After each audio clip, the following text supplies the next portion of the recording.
Seigneur blé oh, avec pas ou ya oh. Seigneur blé yo, Seigneur blé yo. Seigneur blé, pas ou ya oh. Qui dans pas ou ya oh, oui. Qui dans pas ou ya oh. Seigneur blé oh, Seigneur blé yo. Pas ou ya blé, pas ou ya blé. Pas ou ya blé.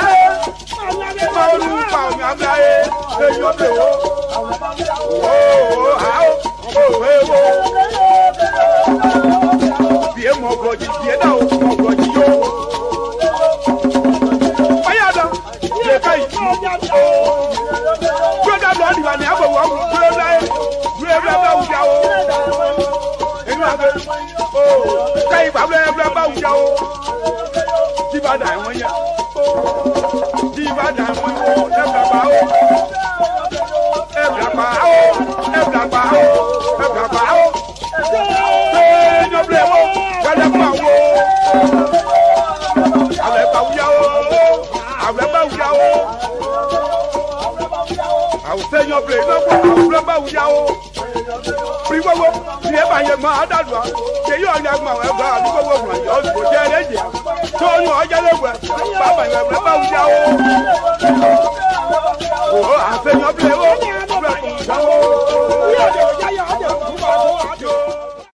Abede bliba, ça ti di Taiwan na oh. Awe yo so wa de, ko ya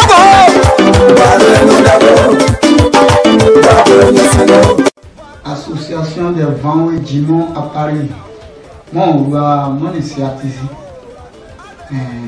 Dieu nous doit voir mon de abadou mon cas. Ababouya donc, mon ici artiste, mon de mon cas. Mon des années, mon de ado ebokini muto de marié nous de dia awadia ibla. Mais là vous savez pour le Côte d'Ivoire, il y en a assez à dire, il y en a à voir, il y a des doubles, il blé double.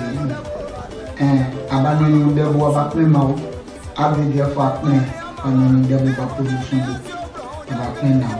Non, on a balé, mais mon gabado va gaber mon cas, c'est à dire, il y a pas à dire.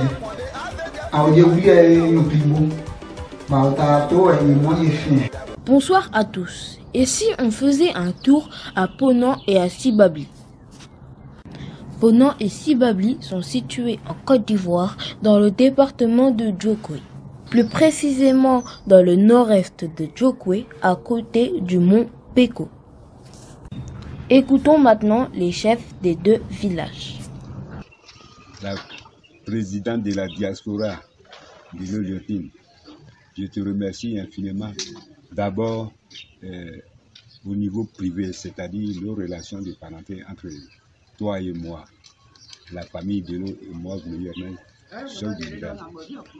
avez été reconnaissant, vous m'avez apporté votre soutien sur tout le plan. Je vous remercie. À part de nos relations paternelles, au niveau du village même, la population te remercie pour tout ce que tu fais pour nous. Tout ce que vous faites pour Nambaye. Vous avez déjà réhabilité la maternité, c'est très bon. Association de vents et Jimon en France. Avec des blibas, ça ti di Taiwan oh. Awe yo so wa de, ko ya bo.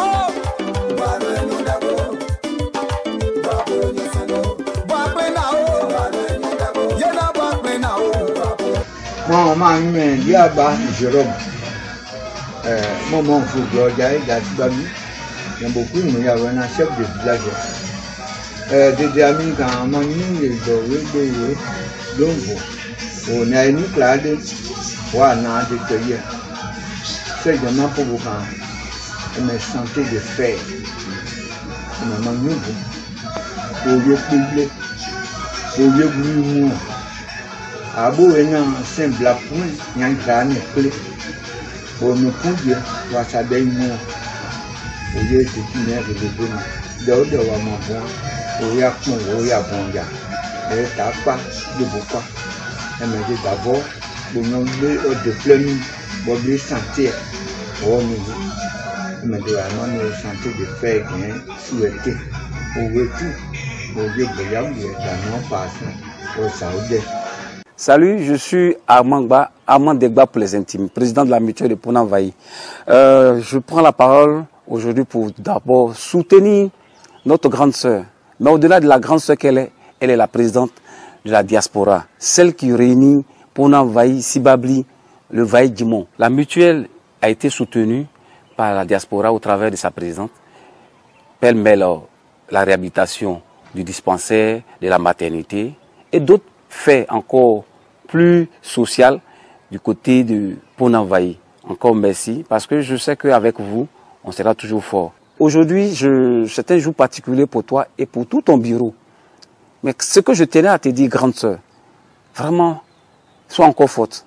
Et encore merci, parce que tu es restée forte. Il n'y a que les carapaces dures qui traversent, les océans qui traversent le temps. Et là, je vois ça en toi. Être présidente, aujourd'hui, de ma position, je comprends ce que c'est. C'est une difficulté, c'est pas une mince affaire. Et tu as pu tenir, tu as résisté aux tempêtes. Merci, gloire à Dieu. Grande sœur, encore je continuerai à te dire, reste celle qui réunit les peuples, qui réunit les familles, qui réunit tout Ponant-Vailly. Le meilleur de la diaspora, l'union de la diaspora est un bonheur pour Ponant-Vailly. Et donc, de ma position, je ne peux que vraiment te souhaiter le meilleur. Et la force encore, te donner plus d'énergie, que le Seigneur te donne plus d'énergie pour que tu puisses tenir. Pendant ce moment de cérémonie, il y a des amis et parents, et en tout cas, qui te soutiennent. Je tiens à leur dire merci pour tout ce qu'ils ont fait depuis le début jusqu'à ce jour. Et que cette fête soit belle, belle pour vous tous, mais aussi après cette fête, et que vous restez unis et forts pour que nous, ici, qui sommes en arrière-plan, en passant par Abidjan jusqu'à Ponant-Vailly, nous puissions être aussi heureux. Votre union est notre joie, est notre bonheur. On dirait quelque part, l'union fait la force, mais je dis plutôt, votre union est notre force et notre joie. Que vraiment le Seigneur vous accompagne.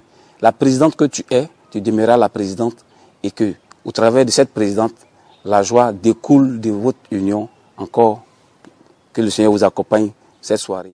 Quels sont les besoins des deux villages?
Je suis Alain Barulé, je suis infirmier major au centre de santé rurale de Ponant-Vailly. Ça fait pratiquement 6 ans que je suis dans ce village dans CSF. Il faut dire que nous rencontrons pas mal de difficultés dans ce centre-là. D'abord au niveau des bâtiments. Lorsque pour le dispensaire, vous allez voir avec les images que le président a prises que pratiquement la toiture est totalement délabrée, c'est-à-dire tout est percé, ça fait que ça agit sur le plafond. Et le plafond, par moment vous allez voir que les feuilles sont vraiment éparpillées, quelques c'est parti. Donc nous avons besoin vraiment d'une aide pour la réhabilitation totale même du centre, il faut le dire. Okay. La réhabilitation totale en termes d'équipements médicaux tels que les boîtes à pansement, les boîtes d'accouchement, les boîtes d'épisio pour la maternité et autres. Donc nous avons vraiment besoin d'une aide, d'un soutien de nos frères de la diaspora pour équiper, rénover un tant soit peu ce centre de santé, pour donner une image vraiment un peu plus confortable à nos patients. Pourquoi pas ne pas aller jusqu'à caroler, si possible, le dispensaire et revoir même le carolage. Nous, à matin, nous voulons vraiment vous dire merci pour ce temps d'antenne que vous nous donnez pour pouvoir exprimer nos difficultés. Voici quelques images du plafond du dispensaire et voici quelques images de l'école. Merci pour avoir regardé ce reportage. Les besoins des deux villages sont des besoins pour l'école, le dispensaire, la maternité et des chaises pour les réunions. Je suis Noah et je suis le petit-fils de la présidente. Merci à maman Carole pour le montage. À Océo, à Gayo. Association de parents et Timon, on est français, on va y aller, on met des fabricants, allez, allez, Simon, Simon, tu es là, allez, c'est bien, c'est bien, c'est bien, c'est bien.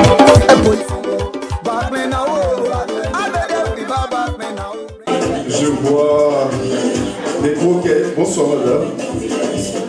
Alors, vous êtes arrivés, on prend bien soin de vous.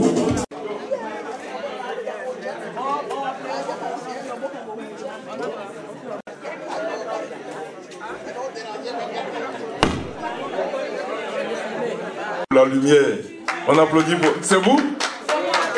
Donc venez alors. C'est quelle prière vous allez faire? Vous allez refaire la même prière. Voilà, entrez, installez-vous.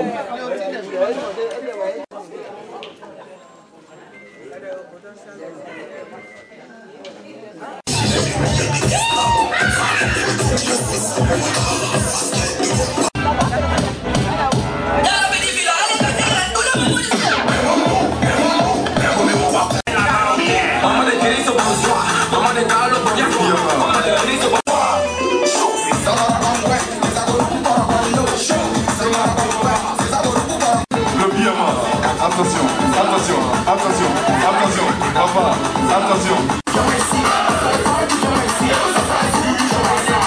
La présence du Père, non pas d'une investiture, vraiment, c'est pas des investitures bizarres, comme je l'ai dit tout à l'heure. C'est pas quelqu'un qui salue, mais le Wobé qui salue quand même, maman. Les artistes sont là. Les artistes là, vraiment. Ce monsieur-là avait toujours les cheveux frisés, qui est frais. Si il dit, c'est pas bon. Comment ça? Salutations à toi l'artiste. Elle s'appelle Gossé Benjor. Je ne sais pas que je tremble, j'ai des frissons au corps. Ce soir-là, tu as même montré ça encore, maman.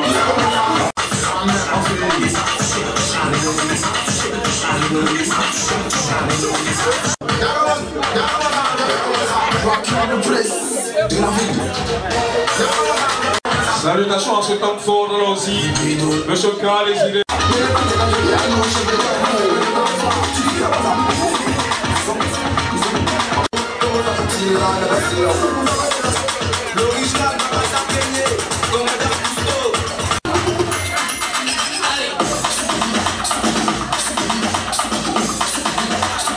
Ce soir, désolé.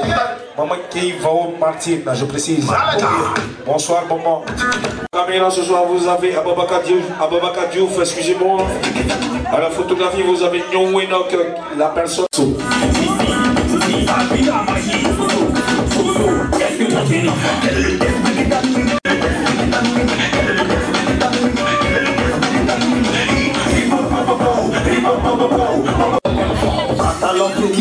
Information de taille, s'il vous plaît, il y a une personne qui reconnaît ce bijou, la personne peut venir récupérer son bijou à la régie.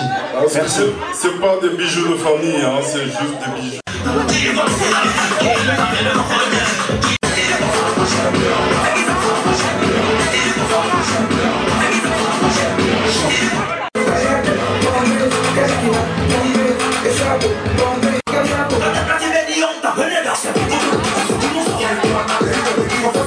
On a pris du retard.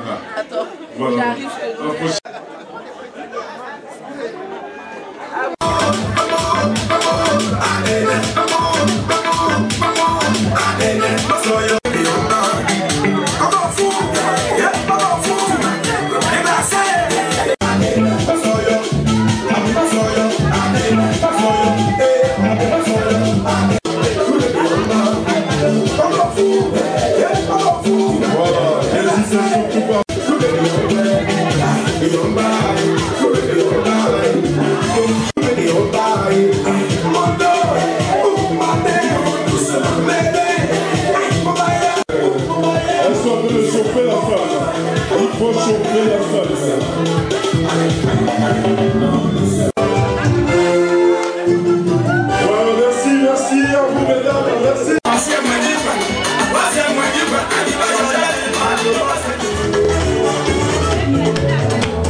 artistes, s'il vous plaît.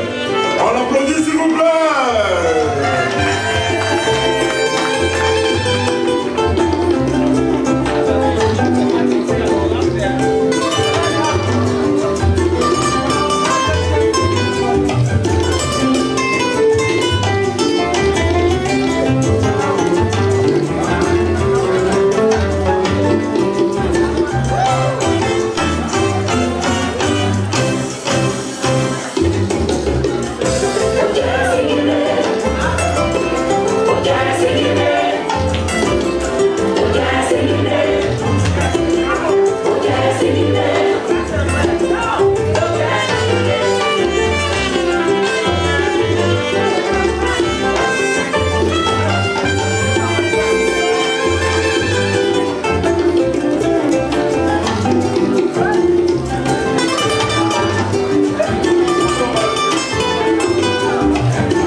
Ah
Ce soir. Donc s'il vous plaît, veuillez vous asseoir. On va préciser comme ça que c'est le groupe qui a donné les...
Merci encore.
de France.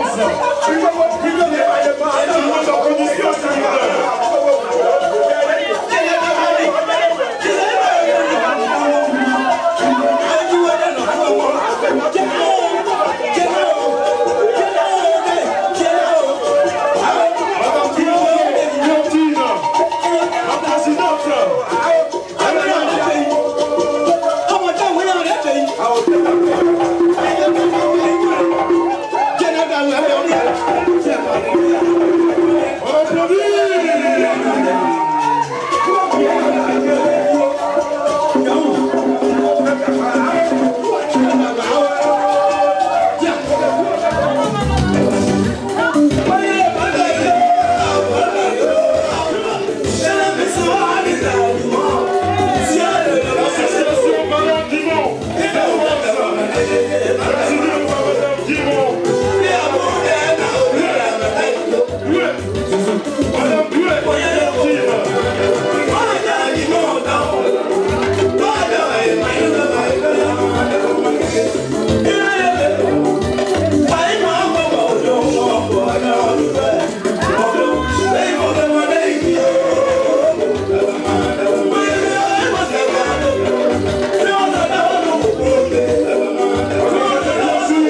Le champion de France. Attention, attention.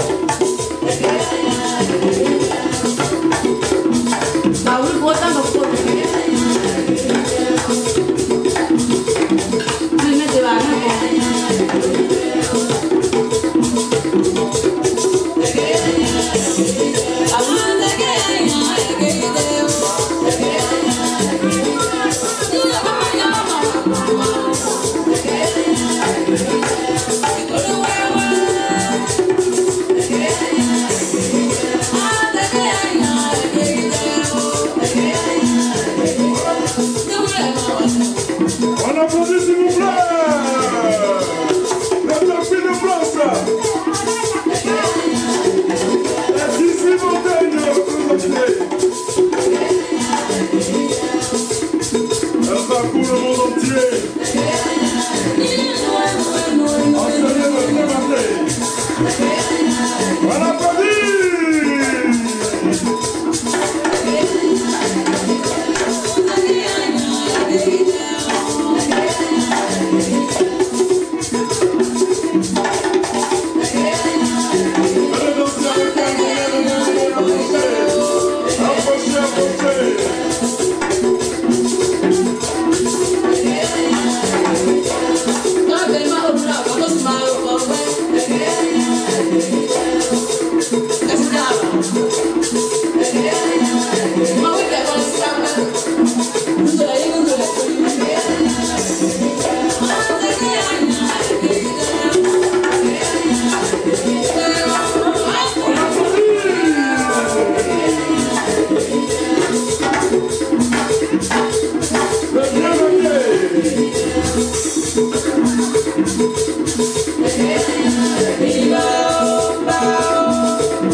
Les associations sont là, les parents, les amis, tout le monde.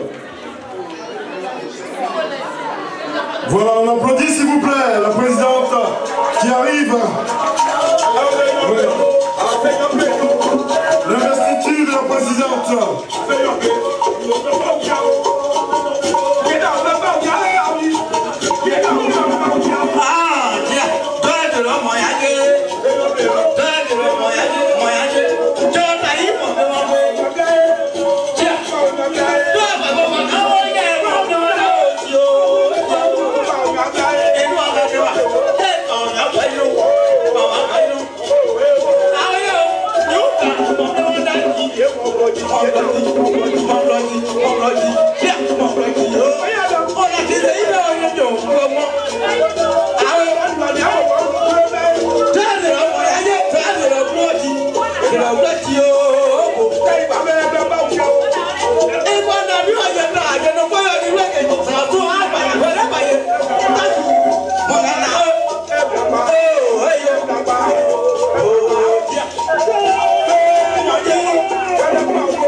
Assez, manche, awese, awsebia, abose, mais nous m'appoise quand, mais vaïkon, si va plier, pour n'en conwe, aw m'appoise, abo, waïkon, aw maon, a agro.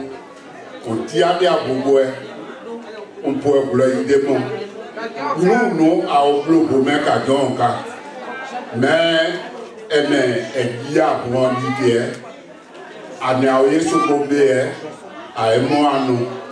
Et maintenant, bon, il y a un doué, bon, Léontino Association, on est en fondé, on est à des cas pour un bon moment. Ouais, on doit. Au doit que à Diba. Moi, président de mon marraine, Ghana, Sidonie 20.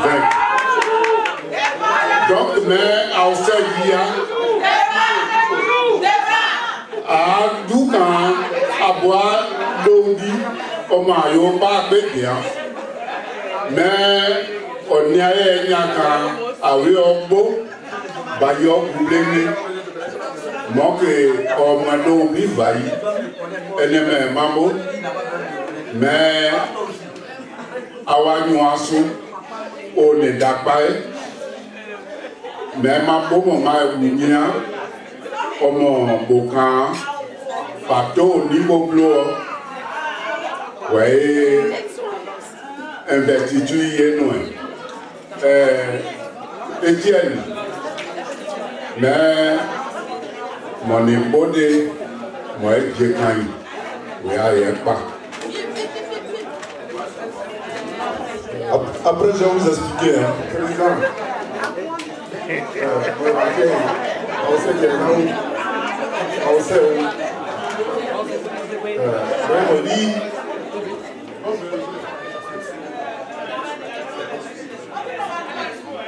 Delmas, moi, on sait qu'il y a on sait Wadiabou, on sait Boyabou, on sait.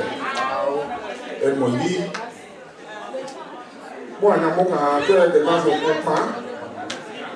Elle m'a dit, oui, pour les ont dit, on a un homme au Boya, il faut Boya, non, c'est son lieu, mon papa. Elle m'a dit, il y a un homme d'avoir un homme au vie. Donc, Boya, organisation, nous fait Boya quoi? Boya, quoi, il est d'habiller. Mais Boya, non, Bodissou, il y a pas appliqué à Bianca.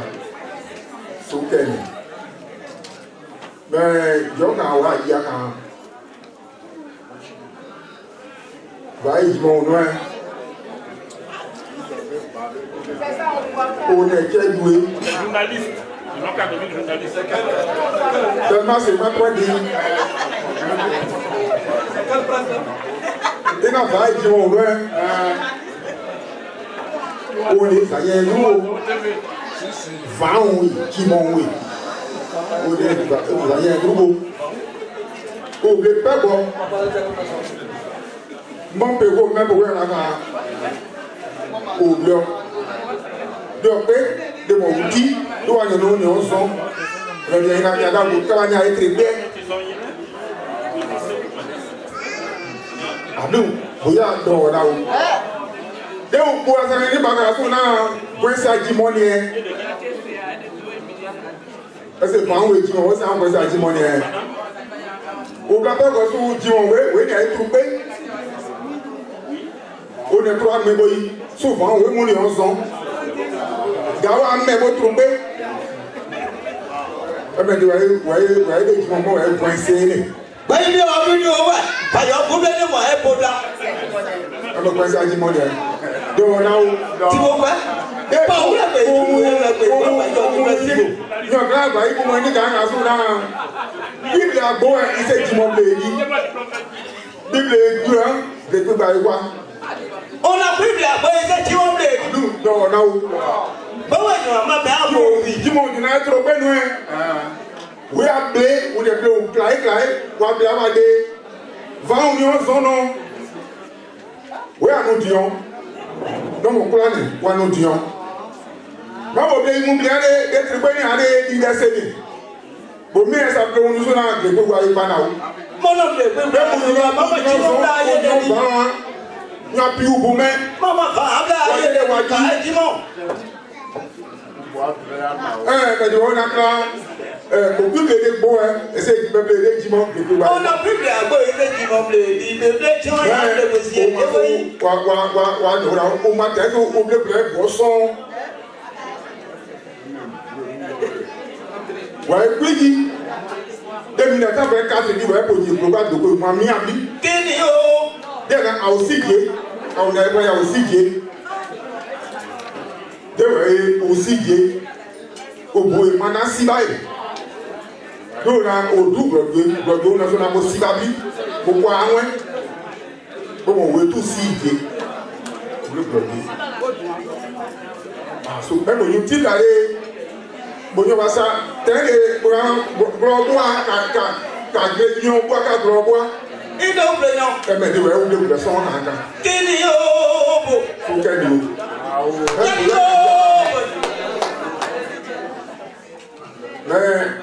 Moya do abe. Awo ye do abe bla. So tell you. Ti David ne me. Ti de ba ba inu jo so o be do. Do moya de. Moya de. Do moya de. Moya de ti. David ne me. Bobo able. Mama de.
Voilà.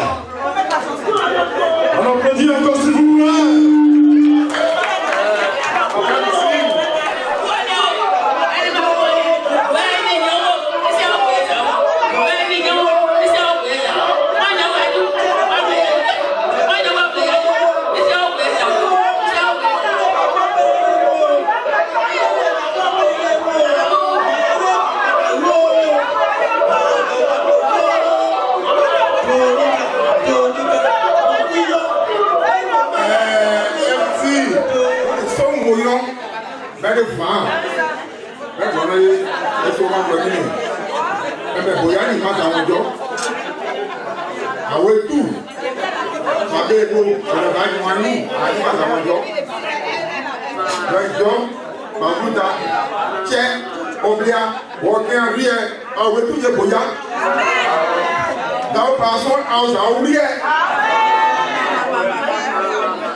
Voilà la bénédiction directe, on applaudit s'il vous plaît.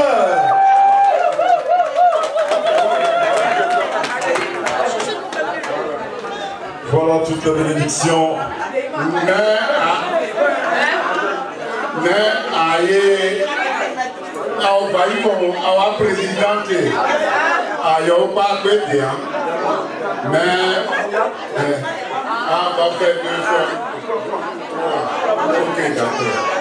Alors on va compter ensemble. On va compter ensemble. 3 fois, c'est ça. Alors, mesdames et messieurs, en exclusivité ce soir, ou ce matin, nous allons voir en direct l'investiture de notre présidente. Mais ils ne voient pas. S'il vous plaît, écartez un peu. Voilà, libérez un peu le petit couloir. Alors en direct, on va applaudir d'abord s'il vous plaît. On va les applaudir d'abord s'il vous plaît. C'est parti. On compte ensemble. Une fois. Elle se lève encore. Deuxième fois. Elle se lève. Troisième fois. On applaudit.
Alors, la vice-présidente, Madame Balidi, on va lui passer le micro s'il vous plaît. On applaudit encore s'il vous plaît.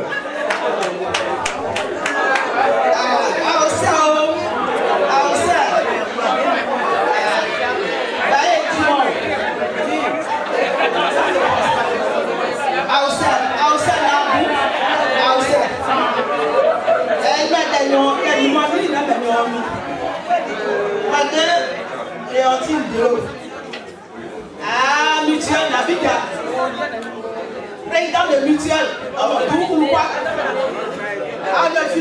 Président de Mutuelle.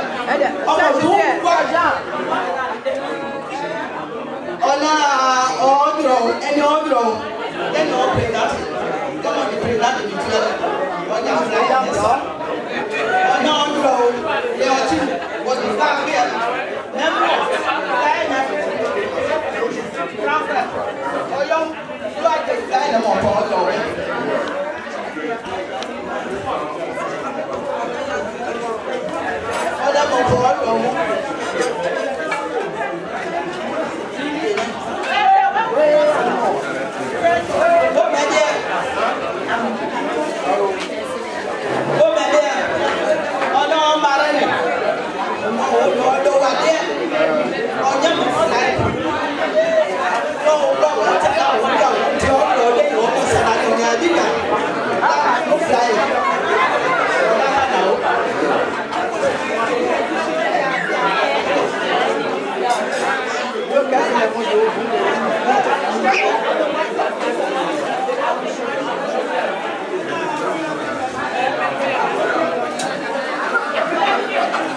On a représentant français.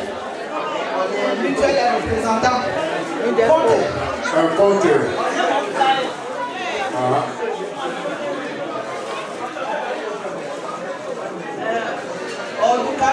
On s'est assez. On doit d'ailleurs. On a un fly.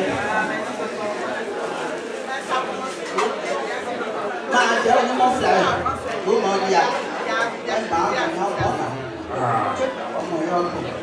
Oh mais bien, avant du monde à Masso, Agiba Nyote, Yakma Nyote, Yakma, Abowetu, what the hand of both were you? Nyote, not what go to you. Bán đây ngồi nè, cô ấy là về đá, chạy chỉ lên, anh nói phải sao? Giờ món nhà đến, anh làm một mình được, anh em mấy đứa, quên là làm anh em mấy đứa, anh sao rô rồi anh em mấy đứa,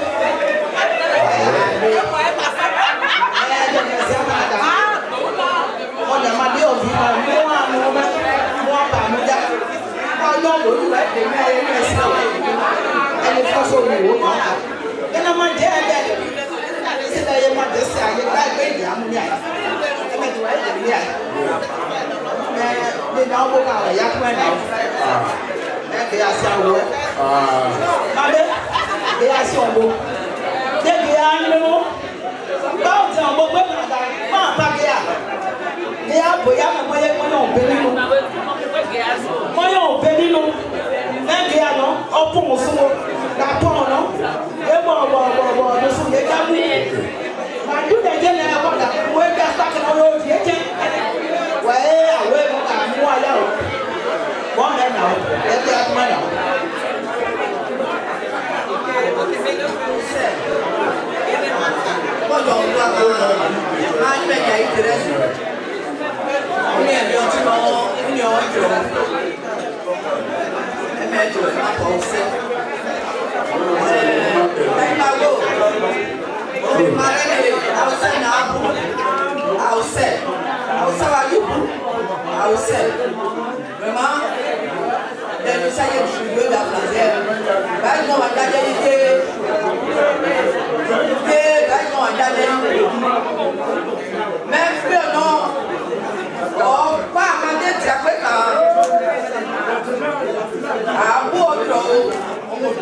Bonsoir, nous sommes du 14 à Raban.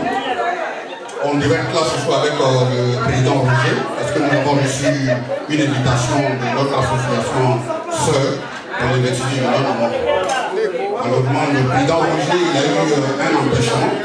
Donc, moi je suis le secrétaire de l'association ACZ du 14 à Raban. Et je suis avec une délégation, tous les parents qui sont là. Donc, nous vous disons, voilà, que vous connaissez très bien. Voilà, donc au nom du 14 à Raban, on vous dit grand merci, félicitations pour votre investiture et que les suprêmes dans sa bonté vous accorde toute la sagesse nécessaire pour la conduite de cette association. Et on vous offre aussi pour votre investiture, nous sommes de 210 euros.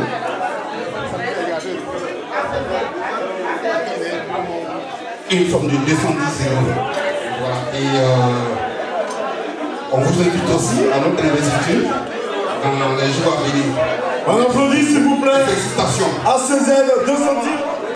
Ce sont les femmes caviar. On applaudit encore pour ça. Qu'on les acclame s'il vous plaît. Elles disent qu'elles ne peuvent pas rester comme ça à la maison quand elles entendent parler de l'intronisation d'une présidente, aussi haute soit-elle, aussi considérée soit-elle, aussi grandissime soit-elle. Chapeau, chapeau, chapeau. Je vais passer la parole à la présidente des caviars, la vice-présidente des caviars. On me rectifie. Très bien, la caviar. Caviar, c'est comment? C'est posé, c'est dosé. Caviar, c'est comment? C'est posé, c'est dosé. Caviar, c'est comment? C'est posé, c'est dosé. C'est vraiment dosé d'elle.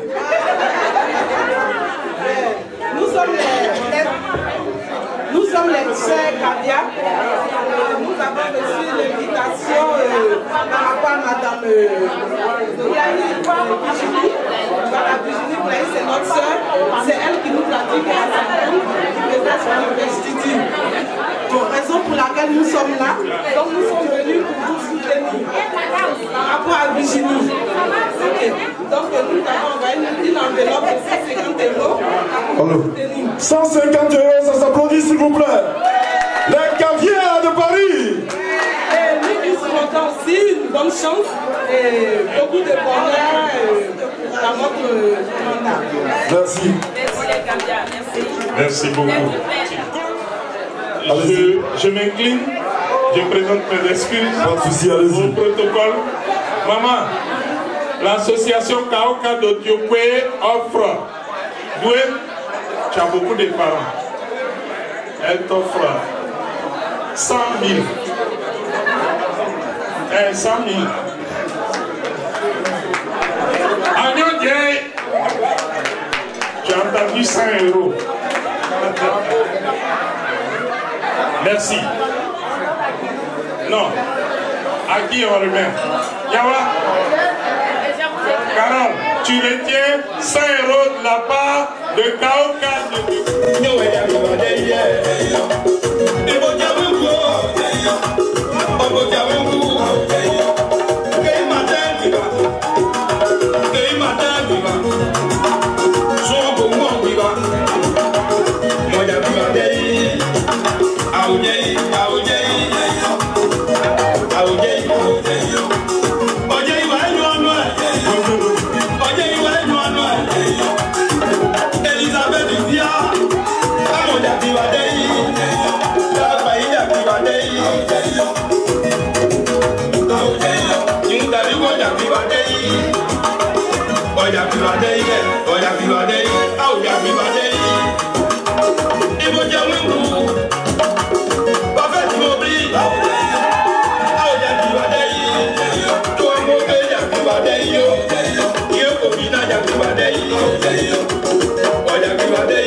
On va continuer là-dedans.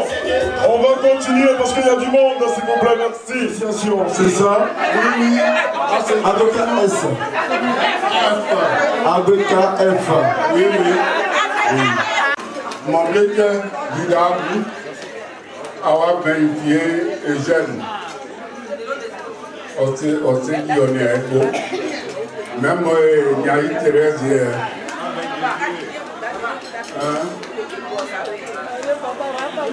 Désolé. Ok. Mais Mandoni nous on est à côté de donc on peut dire donc il y a plus nous comme à bien mon salle d'idée. Chers parents, chers invités, ici sur la scène, c'est l'association des parents maternels de la présidente de Bailly, ABDF Bailly. Elle est membre fondatrice de l'association ADK Diamant. Ça s'applaudit s'il vous plaît. Voilà, de ce fait, on a fait la joie certes, mais on ne va pas monopoliser le micro. Merci. Nous sommes venus honorer notre fille.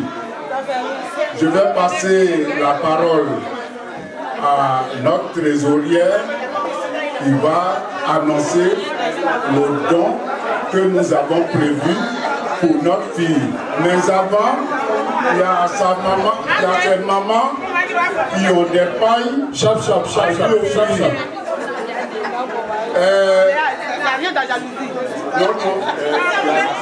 Il y a l'association élective,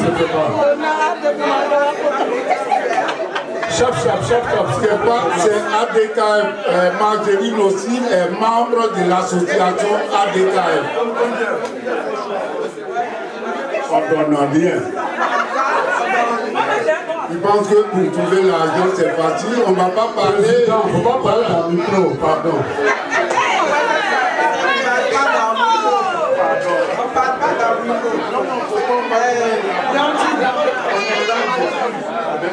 Nous sommes des mamans.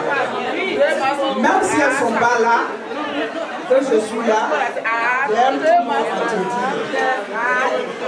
Ma soeur Louis Suzanne et moi, c'est ça. Même si j'ai politisé vous le savez, je suis dans toutes les associations qui sont dans la salle. Je suis couché Margeline. Je cotise comme chez moi.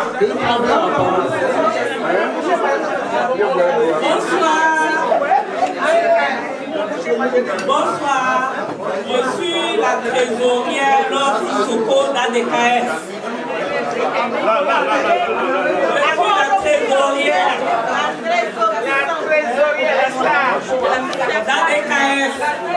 Mais avant de faire le don de ADKF, j'ai mon don personnel à faire de ma grande soeur, Léontine Dello.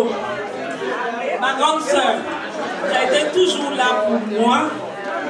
Toujours là pour moi. Donc aujourd'hui, je ne pouvais pas donner quelque chose. Ça, c'est pour toi. Ton père. Et ça aussi. Merci beaucoup. Merci. Alors, ADKF donne une somme de 1180 €.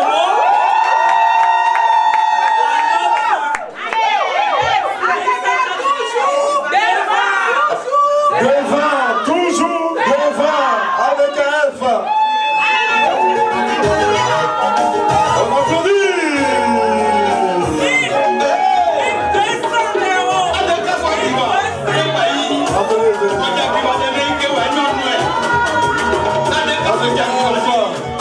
Merci. Après c'est qui? Catherine, elle est allée aux urgences. Donc là, on est libéré l'après-midi. On a d'abord. On n'a pas de d'accord.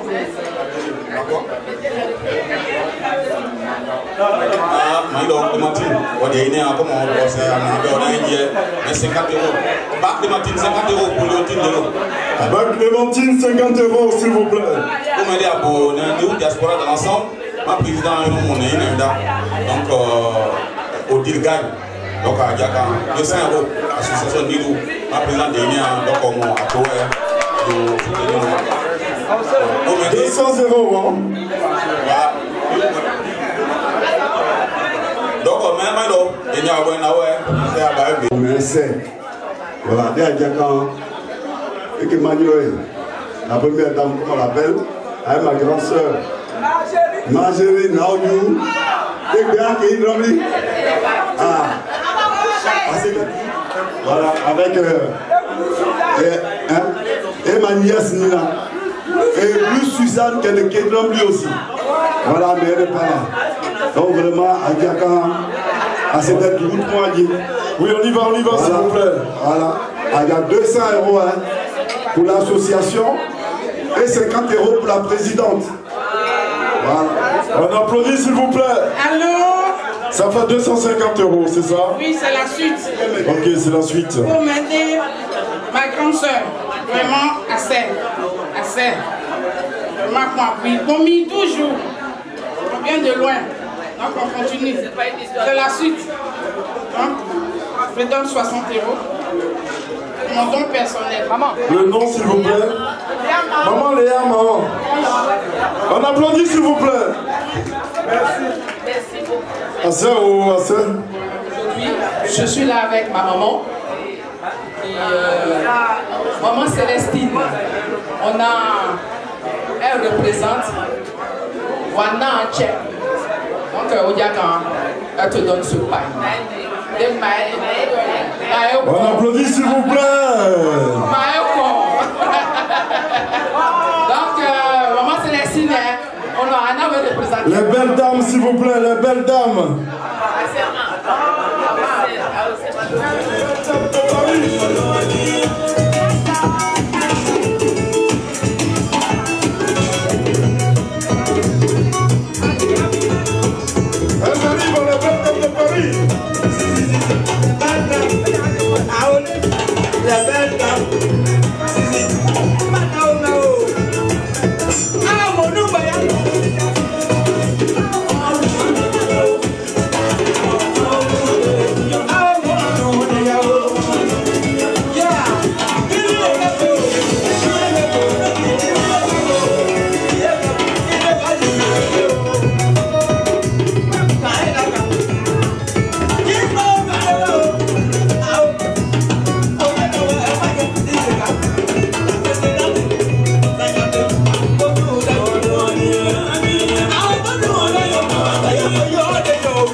Elles m'ont dit ma famille à Bounadaka, les belles dames du Clément et Cavalier. Et là, aujourd'hui, c'est les belles dames de Paris qui sont là.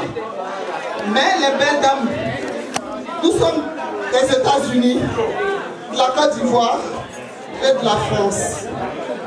Nous sommes partout. Aujourd'hui, Dwendlon Leontine, c'est notre secrétaire. Elle est la secrétaire des belles dames. Donc, viens au fait inouï, il faut que belle dame, la secrétaire, vous pouvez gagner. À grande sœur, Madame Boucher, on est en conseillère, la belle dame. Donc, viens à Yada. Et association d'hier, Madame Boucher, je te laisse la parole. Bonjour Madame Boucher, vous avez remarqué que Madame Boucher, vous jouez encore. Marjorie est tout le temps dans les associations à Paris. Je suis conseillère, je suis trésorière, je suis tout. Et je vous remercie. Aujourd'hui, notre association Les Belles Dames, dont la secrétaire Léontine Dello. Habituellement, c'est la secrétaire qui parle et qui donne l'enveloppe. Maman Marjorie. La conseillère. Maman Marjorie. Oui, attends, un temps, s'il te plaît. S'il vous plaît, nous sommes. Amen. Que Dieu vous en donne le centuple. Amen. Mesdames, notre règlement, c'est de donner 200 € à l'association. Et ici, nous avons 650 €. Nous avons 650 €. Donc, 50 € est déjà avec notre secrétaire, la présidente Baïdi.